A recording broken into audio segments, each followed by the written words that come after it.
Hey guys, welcome back to the channel. Today we're going to go over the NHL 23 wish list video, all of your comments and feedback, and discuss them and go over what you guys are wanting to see for the future of NHL video games. I want to take a second, go on a little bit of a rant because it's something that I just talked about with my man Kesso.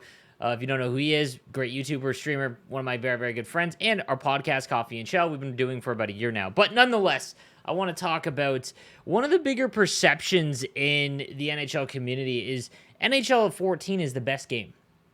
And if you haven't played NHL 14 in a long time, and obviously you haven't for the vast majority, if you go back and play it, there's, like, I remember during NHL 14, there was not a feeling of this is the best game. If you remember, GM Connected was absolutely a disaster in the sense that it took like a week to sim a game. It was very, very broken. But Hockey Ultimate Team was at like its infancy and really had a lot of issues with it in terms of like what they actually put out, things like that. And Versus still kind of dominated 1v1.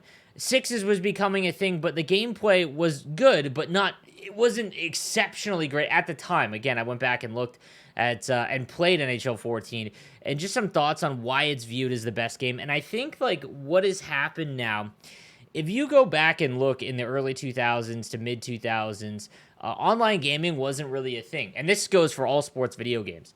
So year over year, the improvements were very minute, meaning that like we were hyped up that you got like an office in franchise mode in NHL 04, or you got to do like the skills competition in franchise mode. Things like that were really, really cool. And now it's like, dude, we don't even have those things. They seem so small. It's like, why aren't they in the game? And I think that as we got into the teens in 2014 is kind of like that last year, all of the focus went to online modes to try and keep you engaged and in the game. And I think that's where things kind of started to go downhill with all sports games, because obviously the interest for offline faded in the sense that they can't monetize that. I'm not talking about just EA. I'm talking about like 2K, MLB. Like MLB is the worst for it in my opinion because they just don't care about any offline mode anymore. But it's interesting to me because, you've got these modes where online is the superior thing and they just don't focus on it. And I think 2004 NHL 14 is viewed as this holy grail game because it was the last game where there was just stuff to do. Like GM Connected, while it was broken, was still in the game. You had Be a Pro, which back then it was worse than it is now. You had Versus, which was still much more played than it is now. You had Hockey Ultimate Team that people started to dabble in. Then you had Sixes, which was starting to blow up. And then Franchise Mode was really fun still as well. So you had all of these modes, and now it's like they have to spend all of their time to work on a mode to please the masses for a year, like Be a Pro a few years ago, and then they don't touch it because they have to put their resources in other things. And I think you're in a cycle now of sports games where it's just kind of going around and around. And that's why, my real question was, when are we going to get the next NHL 14? When are we going to get the next NHL game that is viewed as NHL 14? Because back when NHL 14 was out, it was not like that. But that being said, just a random thought. Let me know what you think in the comment section down below, as well as your feedback and things for the next video game, because I will answer them in the next video. Let's go over it. R2 was number 1. He says hi. Maze number 2. Keep up the great work. I want to make a small debate or discussion regarding one thing you said in a previous wishlist video regarding icon sets. If we play with the idea that there would be no changes to team builder cards, wouldn't it be better if the icons are more rare instead of literally everyone having Lemieux, Gretzky, and all the other A-tier icons? Because I think that getting an A-tier icon card shouldn't be as easy to complete a trade-in set. Would love to hear you elaborate more on this stance. So this was one thing I did enjoy about icons this year is the biggest takeaway is that almost everyone's team was current players. If I made a video a little while ago where I went back and looked at, like, I think it was NHL 20, the year where we got free icons every month, and by November, it was a September launch. By the end of October, every single player on my team was an icon because they were so much better than the live series, the players, the base cards, everything like that.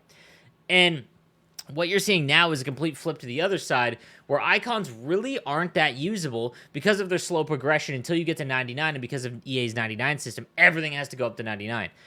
But the one thing I will say is I agree with you about Gretzky and Lemieux is that it was cool. Like, I remember I got Lemieux and Gretzky I did not think Gretzky this year. I've never really thought his card plays all that well compared to Lemieux for the cost that he is. Obviously, he's a good card, but because of Gretzky's size and Lemieux's size and speed and everything like that, like Lemieux's usually just a far better card, and there's usually more of a need for righties. Maybe not so much anymore, but back the last couple of years there was, and I think it was cool that the exclusivity that you had those guys. So I will say that there's got to be some sort of medium, man. Because this year icons were completely useless, and I want to see some sort of change to them. I don't know what it is, but I do want to see some sort of change. Pros says, hi, Sleeves. FIFA has an event called Fuddies, where during a month or so, they put best of previous event cards back in the game. I see no reason why NHL couldn't make this as well, even though it's a bit of a copy-paste. Would be a blast, and a pack weight would be sky high. Andrew says it sounds super lazy. Don't know why anyone would encourage this. I've read through the rest of the comments. It happens in August or late in the year, which would be kind of cool. You rip a pack and it has a random master set. That would be sweet. I kind of think that'd be fun. It would be cool because you have to remember halfway through the year is when the tier system came out for master set players. At the launch of the game, they did not have, it was up until under 22 event when you could make an 86 overall master player and then upgrade them to the max. I would love it if master set players followed the icons format and just went up by +1 every month. Could you imagine that? Now, EA's bottom line would probably get hit pretty hard because no one, you would stop the chase of like, okay, every 2 weeks I gotta go get the new hotness. But I would love that. Like, for example, that master set Victor Hedman was an 88 at launch. Okay, so then in November it's an 89, December it's a 90, and if you want to keep using him, he at least goes up +1 every month, and then it makes those master icons a lot better. So interesting. I would like that in August. That'd be a fun pack to rip for sure. For someone who casually buys packs, it'd be nice if they could bring in better packs or bundles like in Madden. So this is why I think it's dangerous. Honestly, if you go back, like, I think it was like 2 years ago, the cost for like a premium pack or what's viewed as like the normal pack you buy was awful. And they reduced the price on it. And I think it's because you get less items in there. Like, they took away contracts and injuries. And the one issue with that and why they didn't for so long was because they needed filler. They needed stuff to go in packs. Right, even though we don't care, but like they needed stuff to go in packs, and they made the premium like 150 points, which is pretty cheap in the grand scheme of things. Right now, I don't know what's going on. I don't know if there was a new. Well, I do know there was a new employee added to the Hut content team, but I don't know if his role specifically was to give out different packs. But there's a lot of different like, double prime time, best of the team of the season, things like that have come out that are. Or like that super ultimate pack where it's like 20 83 plus cards. The danger in having the ability to buy more packs. So what Madden does is the bundles are crazy. Like, but you have to remember that there's 22 starting positions, and each position has a top tier player. Whereas in hockey, there's only 6 positions, and then there's like 50 for each position that are kind of, well, I would say about 20 at launch of the game that are viable. Maybe even not 20, but 10, right? In Madden, you need more packs because to fill out a team, like, if you pack an 87, it might be a left guard, which is great for your left guard spot, but, like, you have 21 other positions where you're not getting any improvement, right? So I think that's why Madden's pack system is the way it is. It protects the player base a lot more. I will say this, Madden is the most pay-to-win game there is. Even with how good it is this year and the balancing and the ability with the season pass to actually give out free cards that are guaranteed rewards, I could not be more ecstatic, guys. I said this in a prior video about the season pass format coming to Madden. And if you don't know what that is, basically, by just playing the game and completing objectives in the game, you get XP to a season pass. And as you go along, you get coins, cards, guaranteed good cards. And it makes it a lot easier for a free-to-play player in Madden. Because NHL, it's far easier to be free-to-play than it is Madden. Madden's disgusting, guys. Like, it's actually disgusting. It would be it's riskier for NHL to do it because if they came out with packs where like you would get a guaranteed purple pull, because there is a pack in Madden where you get basically like a guaranteed like purple pull. If you did that in NHL, man, like Oh, man, you guys hate the 99 overall squads, bro. Like, it would be kind of a disaster. Rip Jimmy says, I would love to see them add a quick play mode where you and a buddy can co-op on Hut. There needs to be a not so insanely competitive mode, and I totally miss me and my buddy using his team. Dude, that was the very first thing that me and some of the other game changers said when we got to try Hut Rush. So, from my understanding, Hut Rush was added into Hut as a way to play the game in a quick format when you don't have time to play a full game, which it does. It allows you to play a much faster game. Say you only have 10 minutes to play a game, you can load into Hut Rush and grind out, a couple games or whatever. The big miss, it was also a way to get World of Chell guys to come play Hut. And the concept is good. Like, it bridges that gap, right? Because you're basically playing on ODR. You're basically playing like drop-ins and stuff in Hut Rush. It's not competitive. Not meant to be.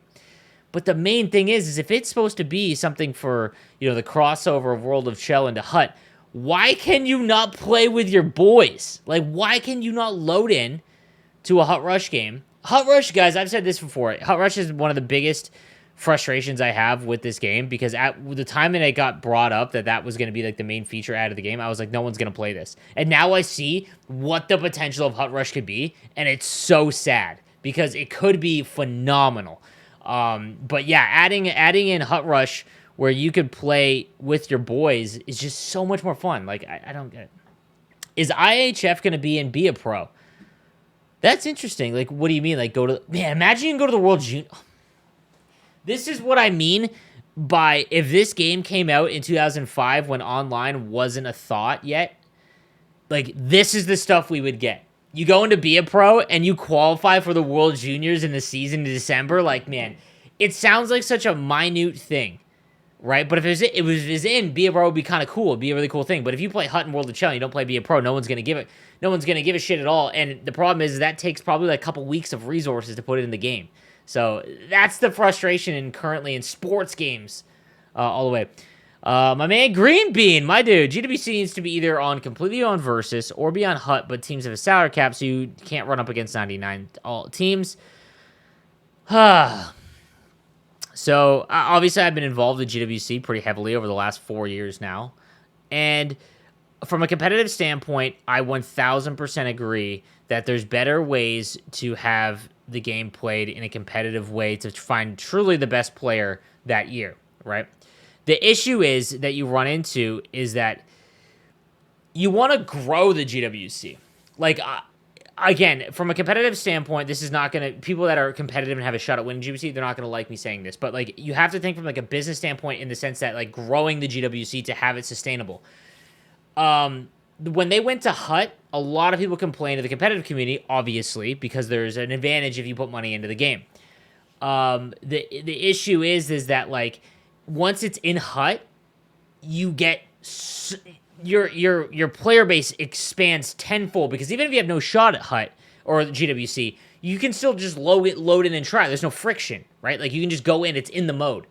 And it's something to work towards all throughout the year. Even if you're like a decent guy, if you can get top 100 Hut champs, you should be trying for GWC. You should. And I think adding a salary cap or making it Versus again really crushes the player base that would sign up and compete in the GWC, because a lot of people would be like, I'm not going to be able to compete on Versus against these guys, right? But maybe you've been grinding the game all year and you've got a God squad. You're like, hey, maybe I got a shot. So it's a very delicate balance. However, I will say this. The last 3 years of the NHL's Gaming World Championship, the best player in the world has won. So, and the second best player was in the finals. So you think about everyone that complains about ice tilt and puck luck and getting EA'd. All of that, which is, I think, going to go down in history of this tournament as to just one of the most insane runs ever. Gren and Regs were the final two players in North America the last 3 seasons. Think about that. They had runs in best of threes and BO1s 3 years ago where they overcame ice tilt and they still somehow won. So I don't know if like it matters in that sense. Cameron Jen says, I want to put 23, but I don't have next gen console. This is unfortunate because I really feel for a lot of guys that can't afford or get a next gen system. It's just how video games are, man. Like, I personally, again, this is, I apologize for anyone that isn't in a position where you can afford a new console. I'm just my business is video games, right? So like obviously I put a gigantic priority on that. The sports games and games as a whole that release on both gens hurt themselves because they have to develop for both. Like NHL specifically can't waste time in a cycle because they have such a small amount of resources in comparison to the sports games, and messing around with it on old gen. I personally wish it would just go next gen. I still think it's too early because not enough people have next gen consoles, but next year I'd be stunned if it's on old gen. Grant Butler says, all this sounds great, but EA needs to step up their rewards if they want any of this to be a success. 100%, man. Like, guaranteed rewards are the thing that I shout for every single time that there is a meeting. It is something that I'm almost rude about now because if they don't put guaranteed rewards in, it's simply because they don't. Either it's because they don't like the fact that they're going to give out cards and it hurts their bottom line, or I don't know what we're protecting. I used to understand it in the sense that they don't want everyone to have overpowered teams, but if everyone is on the same level, who cares? I'll give you an example. If you have someone who has a God Squad like me, okay, my team, and I'm a Division 1 player, but I'm not a GWC player. Okay, it's not like I'm good, but I'm not the best or the great. If I get a 89 over, this is a launch of the game. Let's say 3 weeks in, obviously I put a lot of money into the game for my YouTube content. On my God Squad, let's say I have Connor McDavid and he's on like my third line, right? Where he'd be on the first line for everyone else. And there's an 88 guaranteed Artemi Panarin that cracks my fourth line, okay? But he's free, cracks my fourth line. That really doesn't do much for the God Squads, okay? But imagine giving a player that is good at the game, or even if you're not, going from having like Mark Stone's base card to on your first line because you're free to play and you don't play a lot, to bang, you get an 88 overall Artemi Panarin for free. And now you've got a first line that can compete with 89 or with the 90s and whatnot. Like, it makes no sense to me. And if they just keep ignoring it, like if this year we don't get an increase in guarantee rewards, and what I mean by guarantee rewards is like every event, there should be a way to earn not a master set, but a choice pack of like not the best of the master sets, just below it. And if we don't get that, guys, I apologize. I'm trying my best. I know everyone hates the AP changes and they think they want to blame, and you guys want to blame me for it. I wasn't, I don't have that kind of pull. Like I don't, like, you know what I mean? Like I wish, but we'll see. Hockey Tristan Game says, hey, Sleeves, I love the vids. 1, how would you feel if we got something like Team Affinity, where MLB, where there are 4 stages within each stage? So stage 1 is face of the franchise, where every team gets an 87-89 card, for example. The Bruins, maybe it's 89 David Pastrnak, and every 2 or 3 months, we get the next stage of 30 usable cards by doing challenges or something like that. So in MLB, yeah, they release like cards like in bunches. Kind of going back to the Madden example with like packs and whatnot. The issue is because NHL is not designed for HUT. It is designed for World of Chell. I don't know if you guys have watched my player build video with Kesso, where Kesso came up with a format where player builds give individual player builds stats that are much higher and much noticeable depending on the build they are. If you haven't watched it, go back and watch it. The issue is there's no custom strides. There's no custom shots, really. Cards are just cards. You could have a blank card art, and just stats, and it will not matter, which is so infuriating, okay? But that being the case, what you would end up with is everyone would run the same 6 cards, right? Because it's just how NHL is played. There's no creativity in lineup building. Like, you guys could use them. I'm talking about the guys that want to give themselves the best chance to win, right? I think that for an offline player or someone who just likes a team building aspect, it would be awesome. It would be awesome. But for the online player that plays Rivals, you're just going to run into the same, like, 5 guys, and I don't know if that's a good thing. So, I don't know. Let me know what you guys think. But, guys, that is going to do it for today's wish list video. Let me know your comments and feedback down below. Make sure you subscribe to the channel for the most up-to-date news, tips, and info coming out for NHL 23. We should get some news very shortly in terms of the reveal trailer, so make sure that you're following the channel for that. And I'll see you guys next time. Have a good one.